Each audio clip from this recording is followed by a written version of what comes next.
السلام علیکم ویورز، کیا حال ہیں آپ کے؟ میں ناز آپ کے ساتھ ہوں۔ آج میں آپ کے ساتھ شیئر کروں گی کہ حضور صلی اللہ علیہ وآلہ وسلم کی وحی نازل ہونے سے پہلے کیا حالات تھے۔ اللہ کے آخری نبی حضرت محمد صلی اللہ علیہ وآلہ وسلم کی عمر مبارک جب 40 سال ہوئی تو آپ کی ذات اقدس میں نیا انقلاب پیدا ہو گیا۔ محبت الہی اور عبادت الہی کا ذوق آپ کو مکی زندگی کی مصروفیات سے نکال کر ایک نماز میں لے گیا۔ وہاں آپ اکیلے رہ کر اللہ رب العزت کی عبادت میں مگن رہتے۔ کعبہ شریف سے تھوڑی دوری پر واقع غار حرا میں کئی دنوں کا کھانا پانی لے کر تشریف لے جاتے اور غار کے پرسکون ماحول میں عبادت اور غور و فکر میں مصروف رہا کرتے تھے۔ جب کھانا پانی ختم ہوتا تو کبھی خود گھر پر آ کر لے جاتے اور کبھی حضرت خدیجہ رضی اللہ عنہا وہاں پہنچا دیا کرتی۔ آج بھی یہ نورانی غار اپنی اصلی حالت میں موجود ہے۔ وحی کی ابتدا اور اعلان نبوت سے پہلے حضور صلی اللہ علیہ وآلہ وسلم کو سچے خوابوں سے ہوئی۔ آپ رات کو نیند کی حالت میں جو خواب دیکھتے، بعد میں وہ اس کی تعبیر واضح ہو جاتی، جیسے دن کا اجالا اور سورج کی روشنی۔ 6 ماہ اسی طرح گزر گئے۔ رمضان کے مبارک مہینے میں جب آپ معمول کے مطابق غار حرا کی تنہائیوں میں گوشہ نشیں تھے کہ ایک رات تمام فرشتوں کے سردار حضرت جبرائیل علیہ السلام نے رب کا پہلا روح پرور پیغام بصورت وحی آپ تک پہنچایا۔ پھر کچھ عرصہ وحی نازل ہونے کا سلسلہ بند رہا۔ کچھ عرصے بعد آپ کہیں جا رہے تھے کہ کسی نے یا محمد کہہ کر آپ کو پکارا۔ اپنے آسمان کی طرف نظر اٹھا کر دیکھا تو حضرت جبرائیل علیہ السلام جو غار میں آئے تھے اب زمین و آسمان کے درمیان ایک کرسی پر بیٹھے ہیں۔ آپ پر خوف طاری ہو گیا۔ آپ گھر آئے، کمبل اوڑھ کر لیٹ گئے۔ اس وقت یہ آیات کریمہ نازل ہوئی کہ اے بالا پوش اوڑھنے والے، کھڑے ہو جاؤ، پھر ڈر سناؤ اور اپنے رب ہی کی بڑائی بولو اور اپنے کپڑے پاک رکھو اور بتوں سے دور رہو۔ اپنے رب کا یہ حکم ملتے ہی آپ نے حق کا علم بلند کرنے اور دنیا کو نور توحید سے منور کرنے کا پکا ارادہ فرما لیا۔ اللہ کے رسول صلی اللہ علیہ وآلہ وسلم نے سب سے پہلے خفیہ طور پر ان لوگوں کو دعوت اسلام دی جس پر آپ کو بڑا اعتماد تھا اور جو آپ کے حالات سے واقف تھے۔ ان حالات میں عورتوں میں سب سے پہلے حضرت خدیجہ، آزاد مردوں میں حضرت ابوبکر صدیق، لڑکوں میں حضرت علی بن ابو طالب، آزاد کردہ غلام میں حضرت زید بن حارثہ اور غلاموں میں حضرت بلال حبشی نے ایمان قبول کیا۔ تبلیغ اسلام کا یہ سلسلہ خفیہ طریقے سے جاری رہا۔ جس طرح پیاسا میٹھے اور ٹھنڈے پانی کی طرف لپکتا ہے، ایسے ہی خوش نصیب روحیں دیوانہ وار اس دعوت حق کو قبول کرنے کے لیے لپکتی رہیں۔ 3 سال تک آپ نے مسلمانوں کی ایک جماعت تیار کر لی۔ قوم کے اندر پھیلی ہوئی خرافات اور برائیوں کو دیکھ کر آپ صلی اللہ علیہ وآلہ وسلم غمزدہ رہنے لگے اور آپ صلی اللہ علیہ وآلہ وسلم بار بار یہ سوچنے لگے کہ انہیں کس طرح ہلاکت سے بچایا جائے۔ یہ غم اور خواہش بڑھتی گئی، یہاں تک کہ آپ صلی اللہ علیہ وآلہ وسلم رمضان کے مہینے میں جبل نور پر واقع غار حرا، جس کی لمبائی 4 گز اور چوڑائی 2.25 گز ہے، اس میں جا کر حضرت ابراہیم علیہ السلام کی تعلیمات کے مطابق اللہ تعالیٰ کی عبادت میں مشغول تھے۔ اور مہینہ پورا کر کے آپ صلی اللہ علیہ وسلم بیت اللہ تشریف لائے۔ بیت اللہ کا طواف کرنے کے بعد اپنے گھر چلے جاتے۔ 3 سال تک رسول اللہ کا یہی معمول رہا۔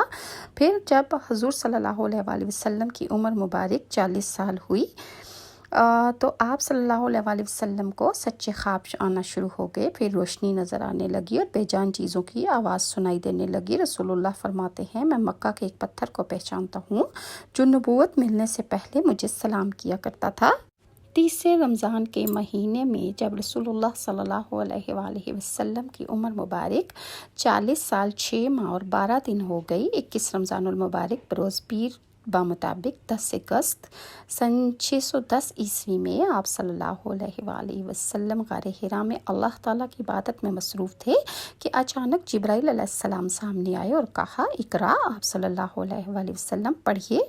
آپ صلی اللہ علیہ وآلہ وسلم نے فرمایا، میں پڑھنا نہیں جانتا۔ جبرائیل علیہ السلام نے آپ صلی اللہ علیہ وآلہ وسلم کو اپنے سینے سے لگا کر دبایا اور پھر کہا، اقرا، پڑھیے۔ آپ صلی اللہ علیہ وآلہ وسلم نے دوبارہ وہی جواب دیا کہ میں پڑھنا نہیں جانتا۔ جبرائیل علیہ السلام نے آپ کو تیسری بار سینے سے لگا کر دبایا اور کہا کہ پڑھ۔ اے محمد صلی اللہ علیہ وآلہ وسلم اپنے رب کا نام لے کر پڑھیے جس نے پورے عالم کو پیدا کیا اور جس نے انسان کو خون کے لوتھڑے سے پیدا کیا۔ پڑھیے آپ کا رب بڑا کریم ہے اور جس نے قلم کے ذریعے سے انسان کو علم سکھایا اور انسان کو وہ باتیں سکھائیں جو وہ نہیں جانتا تھا۔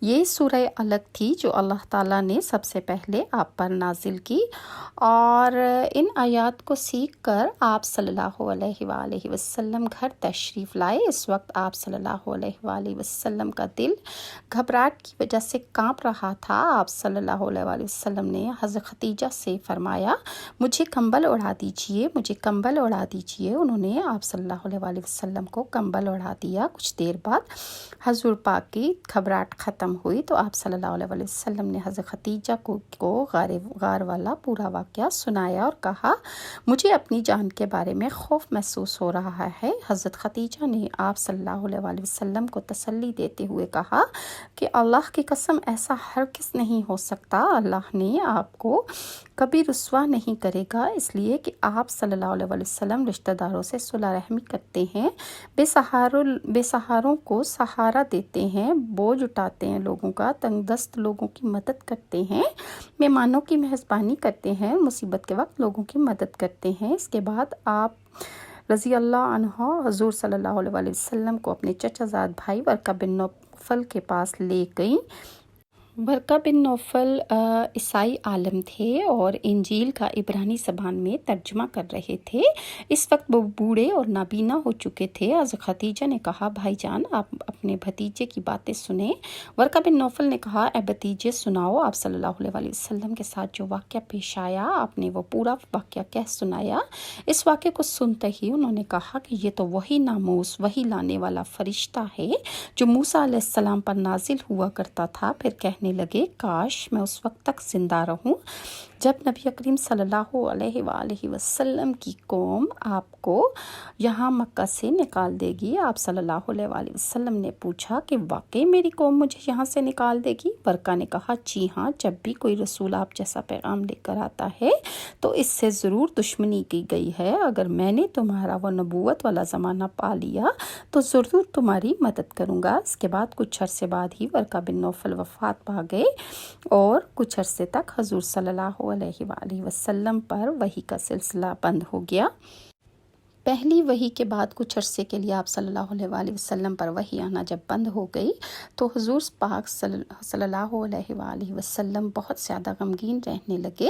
کئی مرتبہ آپ پہاڑ کی چوٹی پر تشریف لے گئے تاکہ وہاں سے لڑک جائیں لیکن آپ صلی اللہ علیہ وآلہ وسلم جب بھی کسی پہاڑ کی چوٹی پر پہنچتے تو جبرائیل علیہ السلام نمودار ہوتے اور فرماتے، اے محمد صلی اللہ علیہ وآلہ وسلم اللہ کے برحق رسول ہیں۔ اس تسلی سے آپ صلی اللہ علیہ وآلہ وسلم کے دل کو قرار آ جاتا اور آپ واپس گھر تشریف لے آتے۔ وحی کی یہ بندش اس لیے تھی کہ تاکہ پہلی وحی کی وجہ سے آپ صلی اللہ علیہ وآلہ وسلم پر جو خوف طاری ہو گیا تھا وہ ختم ہو جائے اور آپ صلی اللہ علیہ وآلہ وسلم کے دل میں دوبارہ وحی کی آمد کا شوق اور انتظار پیدا ہو جائے۔ جب آپ صلی اللہ علیہ وآلہ وسلم کا شوق اور انتظار اس لائق ہو گیا کہ آئندہ وحی کی آمد ہو تو اور آپ اس وحی کے بوجھ کو آسانی سے اٹھا سکیں تو جبرائیل علیہ السلام دوبارہ تشریف لائے۔